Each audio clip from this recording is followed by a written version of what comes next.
उत्तर प्रदेश में 2 हफ्ते पुरानी है योगी की सरकार। हर तरफ हो रही है योगी के नाम की चर्चा। यूपी के 22 करोड़ लोगों को है योगी से उम्मीद। 18 से 20 घंटे कार्य करने के लिए आए हैं।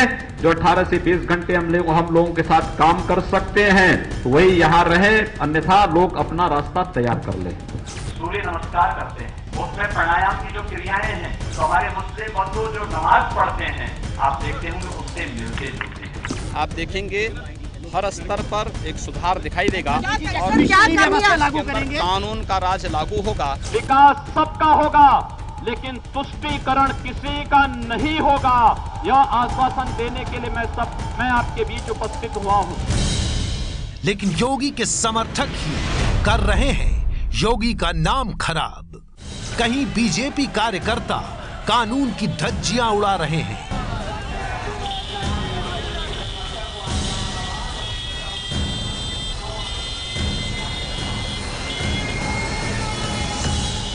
तो कहीं बीजेपी के लोग खुद ही सरकार बन गए हैं। आप जाइए, आप नौकर हैं सरकार के, जमींदार नहीं है। आप जाओ बेटो, आप नौकर हो, जमींदार नहीं हो, आप जाओ। वहीं दूसरी ओर हालत ये है कि पुलिस हिरासत में आरोपियों को सजा देने का सर्कस भी कर रही है भगवा ब्रिगेड।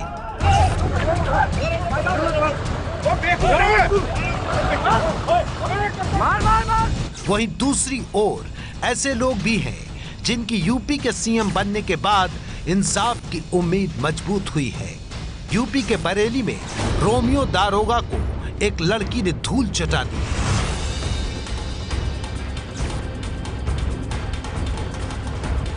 ऐसे में योगी के सीएम बनने पर समाज में 2 तरह के चेहरे नजर आ रहे हैं। एक जो योगी के दम पर फूल कर कानून के लिए दिक्कत बने हैं, तो दूसरे वो लोग हैं जो योगी के सीएम बनने के बाद इंसाफ के लिए किसी के भी खिलाफ खड़े हो रहे हैं। और दोनों का यही मानना है कि योगी हुए कोतवाल तो डर काहे का।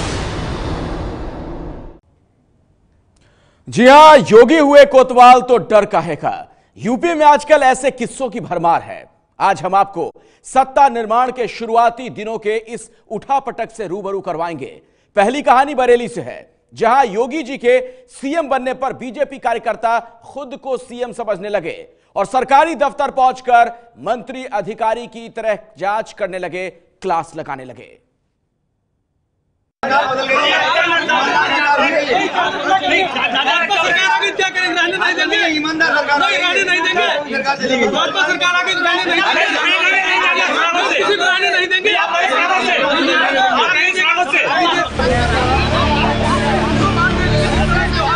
बीजेपी के दर्जनों कार्यकर्ताओं के बीच घिरे ये हैं नायब तहसीलदार रविंद्र प्रताप सिंह। जिला है बरेली और मामला आंवला तहसील परिसर का है। आज जब नायब तहसीलदार ऑफिस पहुंचे तो बाहर ही उनका सामना बीजेपी कार्यकर्ताओं की भीड़ से हुआ। भीड़ ने उन्हें घेर लिया।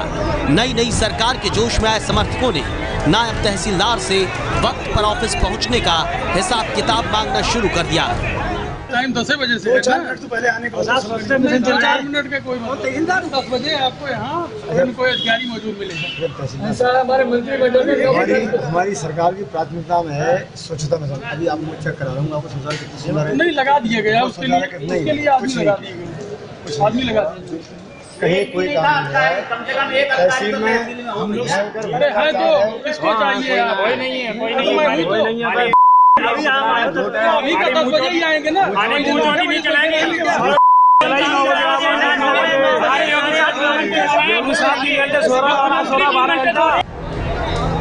मामला बढ़ा तो नायब तहसीलदार भी अफसरी रौब में आ गए, तो बीजेपी कार्यकर्ताओं ने उनकी गाड़ी पर लगी नीली बत्ती को मुद्दा बना दिया।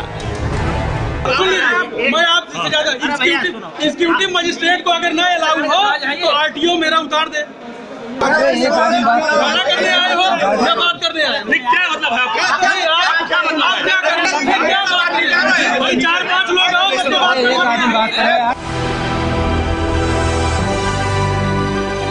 ये पूरा ड्रामा आगे बढ़ने वाला है। लेकिन उससे पहले हम आपको इस कहानी की कुछ बुनियादी बातें बता देते हैं। नगर बीजेपी अध्यक्ष रामनिवास मौर्य के नेतृत्व में कोई 2 दर्जन कार्यकर्ता तहसील परिसर में 9 बजे के आसपास पहुंच गए। पूरे परिसर की जांच की, वहां उन्हें बड़े पैमाने पर गंदगी दिखी।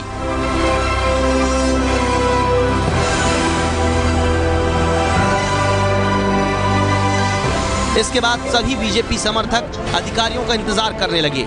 जैसा कि आपको पता है कि मुख्यमंत्री बनने के बाद योगी आदित्यनाथ ने सफाई और समय पर दफ्तर पहुंचने के आदेश दिए हैं। इसी का रियलिटी चेक करने बीजेपी कार्यकर्ता पहुंचे थे।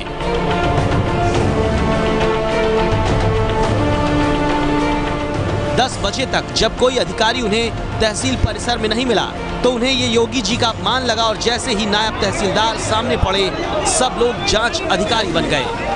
कहीं कोई काम नहीं है, तहसील में हम लोग है तो किसको चाहिए? कोई नहीं है, कोई नहीं है। लिखे आदमी है, आप बताइए मेरी समीक्षा ये लोग करेंगे? विवाद बढ़ गया, पुलिस आ गई। पहले एक सब इंस्पेक्टर ने नायब तहसीलदार साहब को समझा बुझाकर अंदर भेजने की कोशिश की। तहसीलदार साहब गुस्से में थे, जनता के सवालों को सुनने और जवाब देने की उम्मीद से परेशान हो गए। अंदर नहीं गए, बार बार लोगों से बहस करते रहे।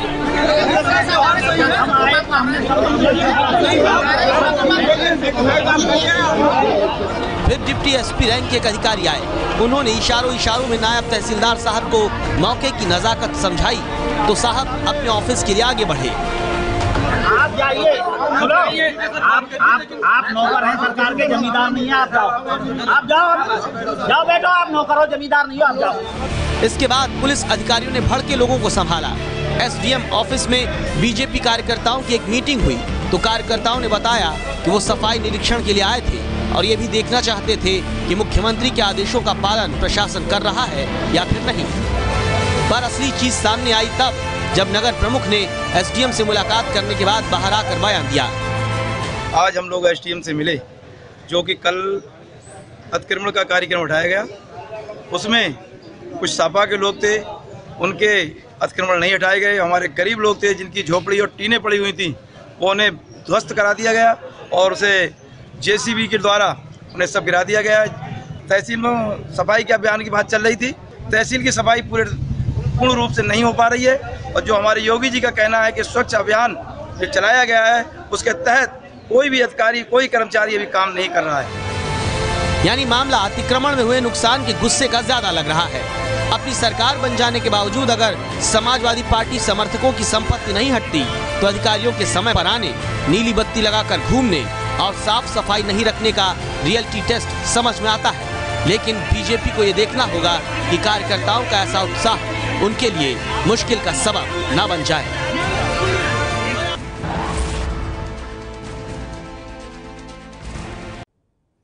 सीएम आदित्यनाथ ने मंत्री विधायकों को सादगी से रहने की नसीहत दी, लेकिन पार्टी के नेता न केवल उसे नजरअंदाज कर रहे हैं बल्कि सरेआम धज्जियां उड़ा रहे हैं। इलाहाबाद में कल ही मंत्री नंद गोपाल नंदी के आने पर समर्थकों ने पुलिस की जीप पर ही कब्जा कर लिया। अब नंदी विवाद से कन्नी काट रहे हैं तो पार्टी ने परेशानी पर माफी मांग ली है।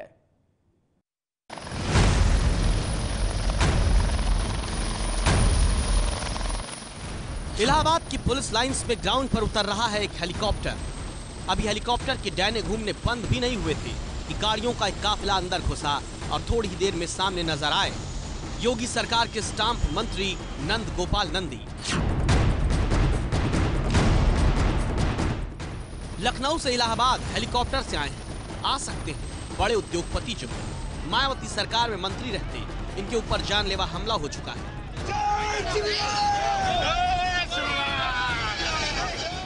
ये जानकारी उस चीज को समझने के लिए बहुत जरूरी है जो अब आप आगे देखने जा रहे हैं। नंदी को वायु श्रेणी की सुरक्षा मिली है। पैरामिलिट्री कमांडो के घेरे में रहते हैं। इनके वाहन के आगे पीछे सुरक्षा की गाड़ी चलती है। नंदी के निजी अंगरक्षकों की फौज भी उनके आगे पीछे हथियारों के साथ रहती है। ये पुलिस की जिप्सी है। सुरक्षा में लगी पुलिस की एस्कॉर्ट गाड़ी, जिसकी जिम्मेदारी होती है सुरक्षा पाए व्यक्ति का रास्ता साफ करना और किसी भी हमले को पहले ही झेल लेना, ताकि रक्षा पाए व्यक्ति के अंगरक्षकों को संभालने का मौका मिले। पर इस सुरक्षा पायलट कार की हालत देखिए। मंत्री जी के समर्थकों ने क्या कर दिया। गाड़ी पर नंदी के समर्थकों ने ही कब्जा कर लिया। पूरे रास्ते उस पर खड़े होकर जय श्री राम और अपने नेता के नारे लगाते रहे। इस कार पर ना तो पुलिस दिखी और ना ही सुरक्षा कर्मी।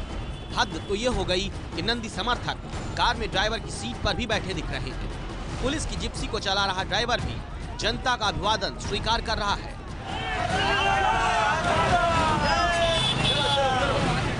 बड़ी बात यह है कि ये जिप्सी मंत्री जी की गाड़ी से ठीक आगे चल रही थी और मंत्री जी समर्थकों की जबरदस्ती को देखते भी रहे,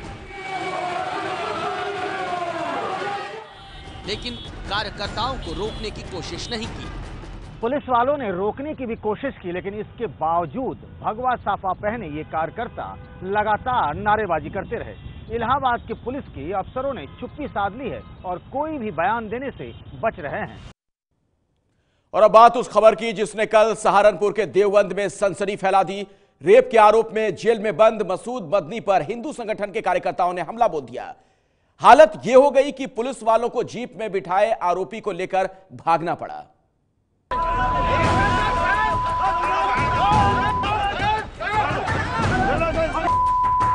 सरकार बनने के सुरूर में कानून व्यवस्था पर सवार होने का ये तो सिर्फ ट्रेलर है। पूरी पिक्चर दिखाएंगे, लेकिन पहले सुनिए ये नारेबाजी।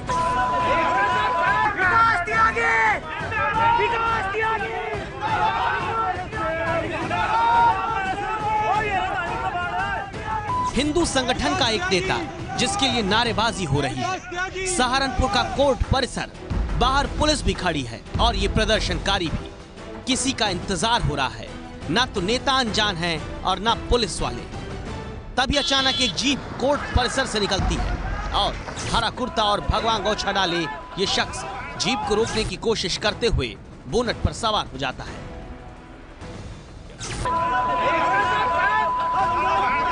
जीप आगे बढ़ रही है और हिंदू संगठन के कार्यकर्ता उस पर लाठी और पत्थर बरसाने लगते हैं। वो बुरी तरह चिल्ला रहे हैं, जीप को चारों तरफ से घेर लेते हैं। पुलिस जीप का ड्राइवर मौके की नजाकत को समझ जाता है, वो गाड़ी नहीं रोकता। बोनट पर चढ़ बैठे नेता को लेकर ड्राइवर जीप भगाता है। मौके पर पुलिस मौजूद है, बड़ी संख्या में लोग हैं, पर वो इस हमले को रोकने की कोई सख्त कोशिश नहीं करते। बच गई, मारो, मारो। पता नहीं इन हमलावरों के सामने उनके हाथ किसने बांध दिए। प्रदर्शनकारी उसका पीछा करते हैं, पुलिस वाले उसके पीछे भागते हैं। आगे रास्ता बंद है। पुलिस जीप का ड्राइवर जीप घुमाता है।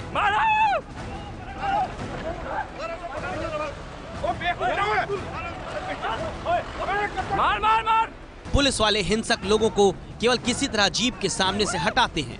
पर यहाँ एक बेहद गौर करने वाली बात है कि प्रदर्शनकारियों के बीच चल रहा एक पुलिस वाला हंस रहा है। अब इसी घटना को दूसरे कैमरे से देखिए। दर्जनों पुलिस वालों के बीच एक पुलिस की गाड़ी को भागने के लिए मजबूर होना पड़ रहा है। पुलिस तो जीप लेकर भाग गई, लेकिन जीप की क्या हालत हुई ये देखिए। गाड़ी में बैठे पुलिस वाले का हाल भी देखिए और खुद उन्हीं से सुनिए इस अंधेर गर्दी की पूरी कहानी।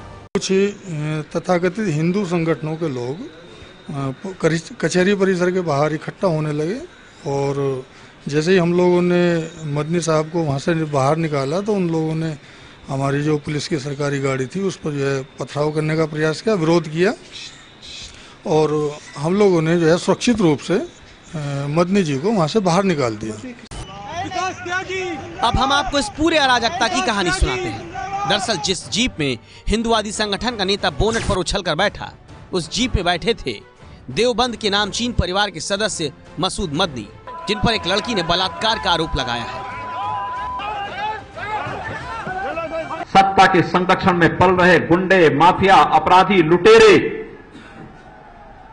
ये सब के सब मेहरबानी करके तो उत्तर प्रदेश छोड़ करके चले जाएं और अगर उत्तर प्रदेश में रहेंगे तो फिर उनके लिए दो जगह होंगी। मुझे लगता है उस जगह कोई भी नहीं जाना चाहेगा। एक हफ्ते ही बीते हैं, लेकिन योगी की चेतावनी का खुद को भगवा ब्रिगेड कहने वालों पर कोई असर नहीं दिख रहा।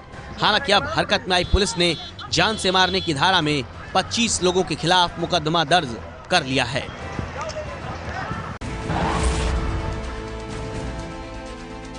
ये है एबीपी न्यूज, आपको रखे आगे।